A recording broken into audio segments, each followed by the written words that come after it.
5 seconds. Start. சட்டமன்றத்தில் வரவு செலவு அறிக்கையின் மீது ஓர் உறுப்பினர் பேசியதாவது: தலைவர் அவர்களே, வரவு செலவு அறிக்கையை ஆதரித்து ஒரு சில வார்த்தைகள் சொல்ல விரும்புகிறேன். இந்த அறிக்கையில் நல்ல அம்சங்கள் காணப்படுகின்றன. அதற்காக நிதியமைச்சர் அவர்களை எவ்வளவு பாராட்டினாலும் தகும். தொழிற்கல்வி நிலையங்களில் பயிலும் மாணவர்களுக்கு கடன் கொடுப்பதற்கு ஒரு திட்டம் இருக்கிறது. அது மிகவும் பாராட்டக்கூடிய திட்டம்தான். இந்த திட்டத்தின்படி அரசிதழ் பதிவு பெறாத பணியாளர்களின் பிள்ளைகளுக்கும் ஆசிரியர்களின் பிள்ளைகளுக்கும் மட்டும்தான் உதவி கொடுக்கப்படும் என்று தெரிகிறது. இதை சிறிது மாற்றி தகுதி உள்ள எல்லா பிள்ளைகளுக்கும் கொடுக்கலாம் என்றிருந்தால் மிகச் சிறப்பாக இருக்குமென்று சொல்ல விரும்புகிறேன். பொருளாதாரத்தில் பிற்போக்காக இருக்கும் பெற்றோரின் குழந்தைகளுக்கும் வறுமையில் வாடும் பெற்றோரின் பிள்ளைகளுக்கும் கூட இத்தகைய கடன் வசதியை தருவதாக இருந்தால் அது பெரிதும் பாராட்டக்கூடியதாக இருக்கும். அதற்கு தகுந்தவாறு திட்டத்தை மாற்றி அமைக்க வேண்டுமென்று கேட்டுக்கொள்ளுகிறேன். அடுத்த சிறப்பான அம்சம் அனாதை முதியோர்களுக்கு எல்லாம் ஓய்வூதியம் வழங்கியிருப்பது. இது ஒரு நல்ல திட்டம். அதிலே அனாதை முதியோர்கள் என்றுதான் இருக்கிறது. அனாதை முதியோர்கள் என்றால் தங்களை காப்பாற்றிக் கொள்ளுவதற்கு திறமை இல்லாத முதியோர்கள். ஆனால் ஏழை எளிய குடும்பத்தில் பிறந்தாலும் பலர் தங்களது பிள்ளைகளாலும் பெண்களாலும் காப்பாற்ற முடியாத நிலையில் வேதனை அடைகிறார்கள். அப்படி தகுதியுள்ள முதியோர்கள் அனைவருக்கும் இந்த வசதி கொடுக்கப்பட்டால் அது மிக நன்றாக இருக்கும். அதோடு சில பிள்ளைகள் பெற்றோர்களை புறக்கணித்து விடுகிறார்கள். அவர்கள் தாய் தந்தையை காப்பாற்றுவதே இல்லை. அப்படிப்பட்ட முதியோருக்கு இந்த உதவியை கொடுக்க ஏற்பாடு செய்ய வேண்டும். இத்திட்டத்தை இவ்வாறு மாற்றுவது நல்லது.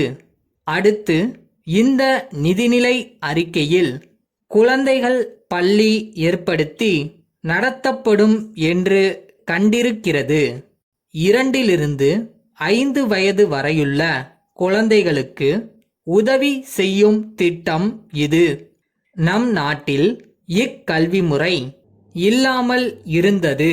சிறப்பாக 2 to 5 வயது வரை குழந்தைகளுக்கு மனம் பக்குவப்படுகிறது. நம் நாட்டில் பெற்றோர் பலர் படித்தவர்களாக இல்லாததினால் குழந்தைகள் பிற்போக்கான குடும்பத்தில் நல்ல சூழ்நிலை இல்லாமல் வளர்கிறார்கள். அத்தகைய குழந்தைகளுக்கு நல்ல சூழ்நிலையில் பள்ளி அமைத்து பயிற்சி வழங்கினால் சிறந்த குழந்தைகளாக விளங்க முடியும். எனவே இந்த திட்டத்தை நான் பாராட்டுகிறேன். அடுத்து, வயது வந்தோர் பள்ளிகள் என்று ஆரம்பத்தில் சிறப்பாக நடத்தினார்கள். அப்போது பகலில் கற்பிக்கும் ஆசிரியர்களையே இரவிலும் பள்ளி வைத்து முதியோர்களுக்கு கற்பிக்கச் சொன்னார்கள். ஆனால் அது வெற்றி பெறவில்லை. இந்த ஆசிரியர்களுக்கு காலையில் மட்டும் வேலை வைத்து பிற்பகல் அவர்களுக்கு ஓய்வு கொடுத்து இரவில் வயது வந்தவர்களுக்கு அவர்கள் கல்வி அளிக்க செய்ய வேண்டும். அப்போது இந்த திட்டம் வெற்றி பெறும். ஸ்ரீநகரிலுள்ள கனி சகோதரர்கள் மதுரை பாத்திமா பழக்கடை உரிமையாளருக்கு எழுதிய கடிதம். அன்புடையீர், எங்களது விற்பனை பிரதிநிதி தங்களை சந்தித்து பேசிய விபரங்களை எங்களுக்கு தெரிவித்துள்ளார். எங்களது கனி வகைகளின் மாதிரிகளை மிகவும் விரும்பியதுடன் தொடர்ந்து இதே வகை கனிகளை தங்களுக்கு அனுப்ப இயலுமா என்று தாங்கள் ஐயமடைந்துள்ளதாக தெரிவித்துள்ளார். மேலும் இதே வகை கனிகளை தொடர்ந்து அனுப்ப இயலும் என்பதற்கு எங்களிடமிருந்து விளக்கமாக கடிதம் எதிர்பார்ப்பதாகவும் கூறியுள்ளார். எங்களது விளக்கத்தை தங்களது மேலான கவனத்திற்கு கொண்டு வருகிறோம். தற்போதுள்ள எங்களது பல தோட்டத்தை நாங்கள் வாங்கியவுடன் சிறந்த கனி வகைகளை மட்டுமே உற்பத்தி செய்வது என்று நாங்கள் தீர்மானித்தோம். அதற்காக பழத்தோட்டங்களை அமைப்பதில் வல்லுநர்களான 2 ஆஸ்திரேலிய நிபுணர்களை பிரத்யோகமாக இங்கு வரவழைத்தோம். அவர்களது மேற்பார்வையில் சிறந்த வகை கனிகளை உருவாக்குவதற்கேற்றவாறு எங்களது தோட்டங்கள் வடிவமைக்கப்பட்டு பாத்திகள் நடப்பட்டு தற்போது நாங்கள் எதிர்பார்த்தவாறு கனிகளை பெற்று விற்பனை செய்து வருகிறோம். தங்கள் ஆதரவை விரும்பும் அன்புள்ள